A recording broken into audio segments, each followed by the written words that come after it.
अस्सलाम वालेकुम वरहमतुल्लाहि वबरकातुहू। मैं हाफिज़ मंज़र आप तमाम साथियों का इस्तकबाल करता हूँ, खैर मकदम करता हूँ अपने ही YouTube channel MS online classes पर। दोस्तों, जैसा कि आप सबको मालूम है कि इससे पहले हम लोग जो है पिछले भाग 3 के जो है चैप्टर 3 को पढ़ चुके थे, तो आज हम लोग पढ़ने वाले हैं चैप्टर 4 को, जिसका नाम है बाल गोविंद भगत। क्या नाम है? बाल गोविंद भगत नाम है। और जिसका विधा है, जिसे हम लोग उर्दू में कहते हैं सिन्फ, यानी बाल गोविंद भगत का विधा क्या है? तो आप बोलिएगा क्या? रेखा चित्र। क्या बोलिएगा? रेखा चित्र बोलिएगा। तो इसका मुसन्निफ यानी लेखक कौन है अगर आपको पूछे तो लेखक बताना है आपको क्या कि राम वृक्ष बेनीपुरी, है ना। चलिए आइए हम लोग शुरू करते हैं। फिर क्या है, लाइन से अच्छे से आए। चलिए, ये आपका है पाठ 4, है ना। क्या है आपका? पाठ आपका 4 है ना। इससे पहले हम लोग जो है 3 पाठ को पढ़ चुके हैं, है ना। चलिए, तो पाठ 4 आपका जो है इसका नाम क्या है? बाल गोविंद भगत। क्या नाम है? बाल गोविंद भगत नाम है ना। अगर आपको पूछे कि बाल गोविंद भगत जो है इसका विधा क्या है, इसका विधा क्या है, तो आपको बताना है ये जो है बाल गोविंद भगत जो है ये आपका रेखा चित्र है। क्या है? रेखा चित्र है। अगर आपको पूछे कि बाल गोविंद भगत का जो है लेखक कौन है, इसको कौन लिखा है, इसका मुसन्निफ राइटर लेखक कौन है, तो आपको बताना है राम वृक्ष बेनीपुरी। क्या बताना है? राम वृक्ष बेनीपुरी आपको बताना है ना। आइए आपको जो है बुक से जो है कुछ हम बताएंगे आपको, क्योंकि बुक से जो है ना आपको जो काफी एग्जाम में पूछते हैं। आइए चलते हैं, आपको बता दे रहे हैं कहाँ से पूछते हैं, है ना। हर साल जो है आपको जो है 5 नंबर के पूछते हैं, 5 नंबर के पूछ लेते हैं ना। चलिए, जिसे हम लोग उर्दू में जो है फहरिस्त कहते हैं और हिंदी में हम लोग कहते हैं पाठ सूची। क्या बोलते हैं? पाठ सूची, यानी सबक का जो है सूची क्या है ना, वहां से आपको जो है ना 5 नंबर के पूछ लेते हैं। चलिए, ये रहा आपका बुक, इसलिए हिंदी भाग 3 है आपका। चलिए आपको दिखा रहे हैं पाठ सूची। ये रहा आपका पाठ सूची। यहां से भी आपको जो है ना 5 नंबर के पूछ लेते हैं। आए कैसे पूछते हैं वो आपको दिखा रहे हैं, हम बता रहे हैं आपको, है ना। चलिए, जैसे क्या आपका कि तू जिंदा है तो, है ना। तू जिंदा है तो ये किसका विधा, इसका विधा क्या है, ऐसे बोलेंगे आपको। तो आपको बताना है कि तू जिंदा है तो इसका विधा क्या है। ये एक कविता है। क्या है इसका विधा? क्या है? ये कविता है। तो इसका लेखक कौन है, तो आपको बताना है क्या? शंकर शैलेंद्र, है ना। इस टाइप का आपको पूछ लेंगे। या आपको पूछ लेंगे कि ईदगाह का विधा क्या है। ईदगाह का विधा क्या है, तो ईदगाह एक कहानी है। इसका विधा क्या है? कहानी है ईदगाह। ईदगाह का मतलब लेखक कौन है, तो आपको पता पूछेंगे तो आप बताएंगे इसको क्या? प्रेमचंद। क्या बोलेंगे? प्रेमचंद। या फिर आपको बोलेंगे कि प्रेमचंद द्वारा यहाँ कौन सा कहानी लिखा गया है ना, कौन सा कहानी लिखा गया है, तो आपको बताना है ईदगाह कहानी। देखिए, आपको जो है ना उल्टा पुल्टा करके आपको पूछते हैं 5 नंबर के, तो आपको जो है ना यहां से भी याद कर लेना है, पूरे पक्का याद कर लेना है, ताकि आपको 5 नंबर जो आपको पूरे का पूरे मिल सके, है ना। चलिए चलिए हम जानेंगे सबसे पहले कि जो बाल गोविंद भगत है ना। बाल गोविंद हम लोग प्रश्न पढ़ेंगे किताब में, है ना। अभी प्रश्न जो हम लोग पूरा करके प्रश्न को शुरू करेंगे, तो क्या पढ़ेंगे वहां पर प्रश्न में कि बाल गोविंद भगत जो है गृहस्थ थे। क्या थे? गृहस्थ थे। फिर भी उन्हें साधु क्यों कहा जाता है? देखिए, गृहस्थ क्या होता है? गृहस्थ हम लोग सोचते हैं ना खेती बाड़ी करना, हाँ सही है, खेती बाड़ी भी करते थे, बट इसको जो है ऊपर से जिम्मेदारियां भी थी, इनके भी बच्चे थे, है ना, इनके भी जो है ना पतोहू थे, एक बेटे भी थे इनके साथ, है ना। तो जिम्मेदारियों को इसको निभाते थे, उन्हें गृहस्थ कहते हैं, है ना। और जो है खेती बाड़ी भी करते थे, है ना, ऊपर से। और जो है साधु, देखिए बाल गोविंद भगत जो है गृहस्थ थे, फिर भी इन्हें साधु क्यों कहा जाता था? साधु क्या होता है? जैसे कि हम लोग तो क्या सोचते हैं साधु क्या होता है, जैसे कि जंगलों में जो है बड़े बड़े बाल को, है ना, बाल जो बड़े बड़े कर लेना, और जो है ना, जंगलों में जो है बाबा की तरह घूमना, वही साधु कहलाता है। ऐसा नहीं है साधु। साधु देखिए साधु क्या होता है असल में, इसका अर्थ है क्या साधु का? साधु का अर्थ ये होता है कि सत्य मार्ग में चलने वाला ही साधु कहलाता है। क्या? सत्य मार्ग में, है ना, पवित्र रास्ते में चलना, है ना, पवित्र व्यवहार करना, अच्छे आदमी के साथ जो है, व्यक्ति के साथ जो है अच्छे सलूक करना, बर्ताव करना है, क्या कहलाता है? साधु कहलाता है। देखिए बाल गोविंद भगत जो है ना ये बहुत ही दीनदार थे, है ना, सच्चे आदमी थे, सच्चे बोलते थे हर वक्त, है ना, बहुत ही पवित्र आदमी थे, है ना। इसलिए को वो क्या बोला है इसको, बाल गोविंद भगत जो है गृहस्थ भी थे, फिर भी इन्हें साधु क्यों कहा जाता था? इसलिए कि ये बहुत ही पवित्र आदमी थे, दीनदार आदमी थे, सच्चे आदमी थे, है ना, है ना, इसलिए इसको जो है क्या बोले, साधु भी कहा जाता था, है ना। सत्य मार्ग में चलने वाला ही क्या कहलाता है, साधु कहलाता है। यानी ये सत्य सत्य मार्ग में, सच्चा रास्ते में जो है ये चलने वाला आदमी था, इसलिए से क्या बोला है, बाल गोविंद भगत जो है क्या थे, गृहस्थ भी थे, इनको साधु भी कहा जाता था, है ना। ये जो आपका है बाल गोविंद भगत जो है, इनके जो है एक पतोहू भी थे, जिन्हें हम लोग बहू कहते हैं। क्या कहते हैं, बहू कहते हैं। वो भी बहुत अच्छी थी, है ना, घर की जो जिम्मेदारियां को संभालती थी वो, है ना, क्या जिम्मेदारी है, हर चीज को जो है निभाती थी वो, है ना। कौन, इनके पतोहू। और इनके जो है एक बेटे भी थे बाल गोविंद भगत का, है ना, बहुत ही सुस्त थे, बहुत ही सुस्त, क्या थे, बहुत ही सुस्त थे, है ना, आलसी थे।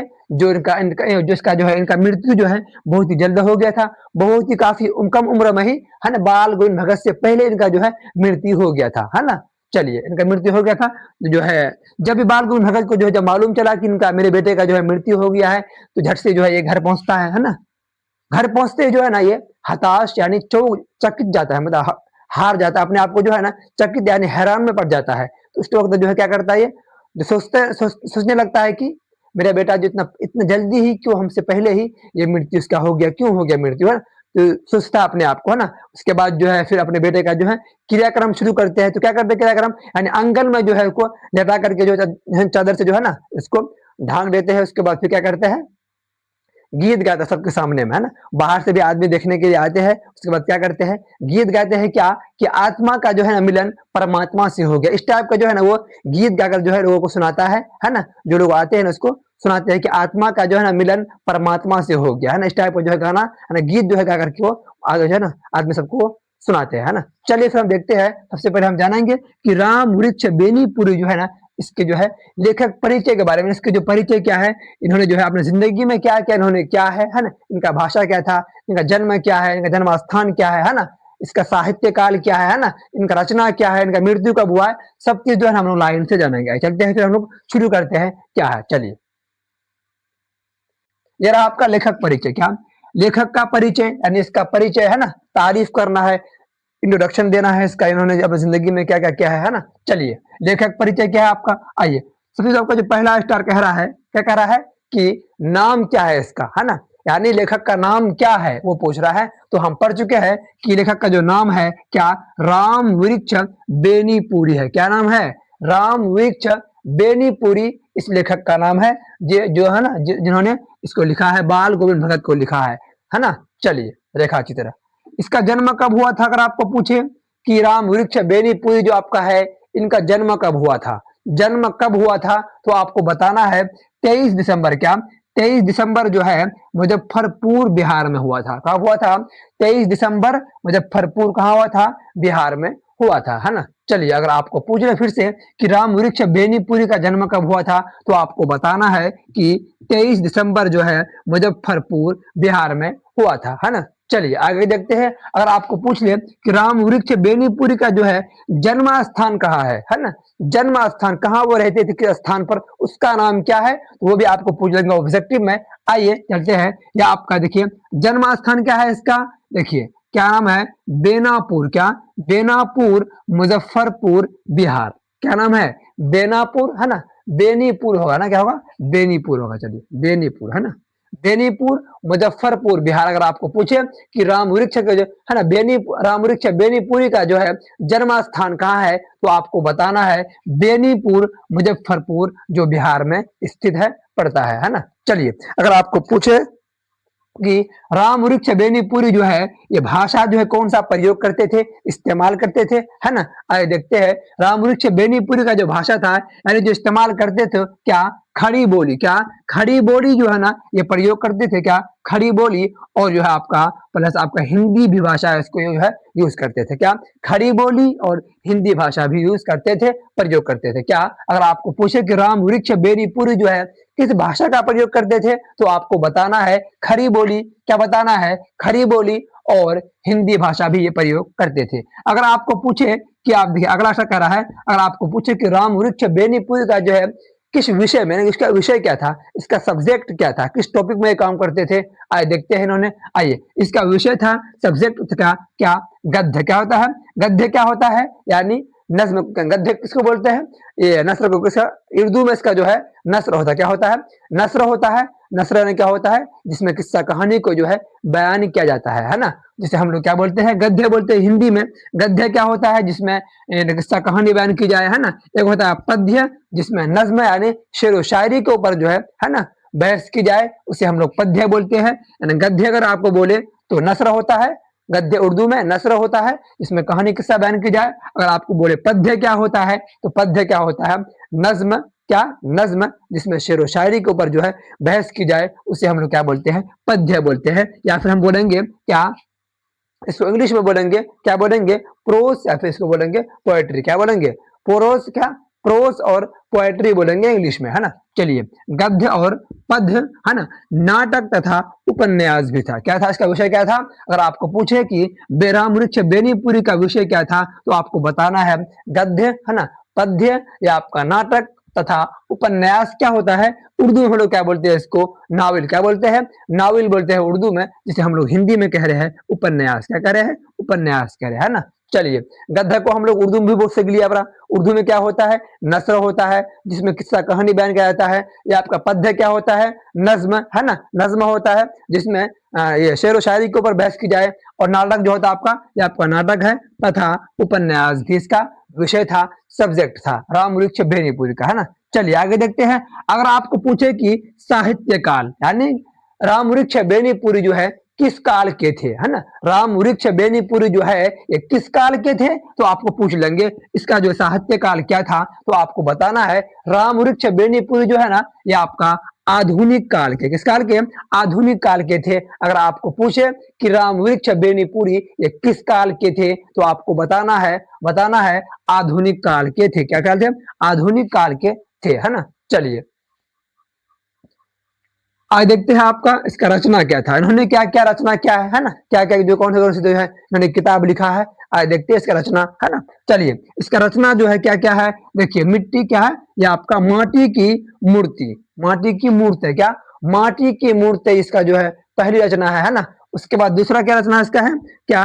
जंजीरें और क्या? जंजीरें और दीवार। देखिए, जंजीरें और दीवार, ये भी इसका रचना है ना। ये आपका तीसरा रचना क्या है इसका?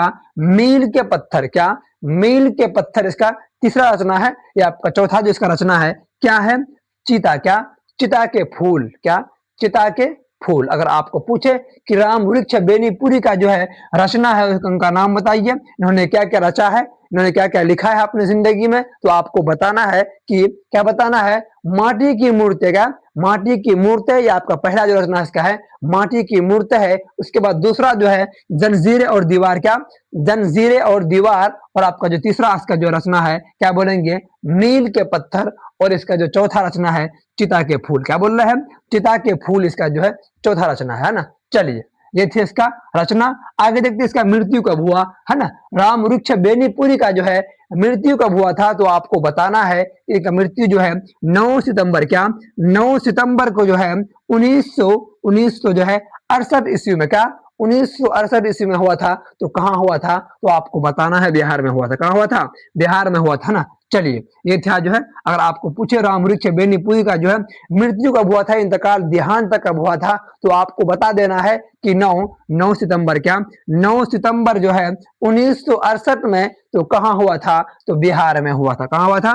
बिहार में हुआ था, है ना। ये आपका था लेखक परिचय। राम वृक्ष बेनीपुरी के बारे में जो है हम लोग जिंदगी के जो है पूरे, है ना, सबको जान लिए, जिंदगी में इन्होंने क्या क्या किया है ना, सबको हम लोग जान लिया, है ना। चलिए, ये थे आपका पाठ 4, है ना, जिसका नाम था बाल गोविंद भगत, जिसका लेखक था क्या? राम वृक्ष बेनीपुरी। इसका जिसका विधा था क्या? रेखा चित्र, है ना। चलिए, ये आप जो है हम लोग अच्छे से पढ़ लिए इसको, है ना, स्टार पढ़ लिया। अब पढ़ने वाले हम लोग क्या है? ऑब्जेक्टिव और सब्जेक्टिव, है ना। और आप लोग जो है इसको पूरे जो है ये रेखा चित्र आपका जो है अच्छे से पढ़ के आपको देख लेना है, रिवीजन कर लेना है। क्या क्या कहानी को पढ़िएगा तो आपको समझ में आएंगे ऑब्जेक्टिव और सब्जेक्टिव। तो आपको अच्छे से जो है किताब में जाकर, बुक में जाकर के आपको अच्छे से पढ़ना है लाइन से और समझना है। तो आप जो ऑब्जेक्टिव सब्जेक्टिव का जो अच्छे से आप हल कर पाएंगे, याद भी कर पाएंगे आप, है ना। अगर आप नहीं पढ़ेंगे तो आपको जो है समझ में बिल्कुल नहीं आएंगे, क्योंकि आप कहानी को पढ़ना जरूरी होता है। कहानी पढ़ लेंगे तो आप जो है अच्छे से इसको कवर कर पाएंगे, है ना। यहाँ तो भैया आपका जो व्हाइट बोर्ड है, यहाँ तो मैं आपको कहानी भर के सुना नहीं सकता हूँ, टाइम हो जाएगा, इसलिए है ना। जो आपका मेन जो आपका पॉइंट है उसको मैं लेकर के आया हूँ आपका, ताकि आपको है ना अच्छे से है ना कुछ आपको मालूम हो जाए। उसके बाद जो है आप ऑब्जेक्टिव में और सब्जेक्टिव में जो आपका कवर हो जाएंगे। ठीक है, फिर वीडियोस को हम खत्म करते हैं।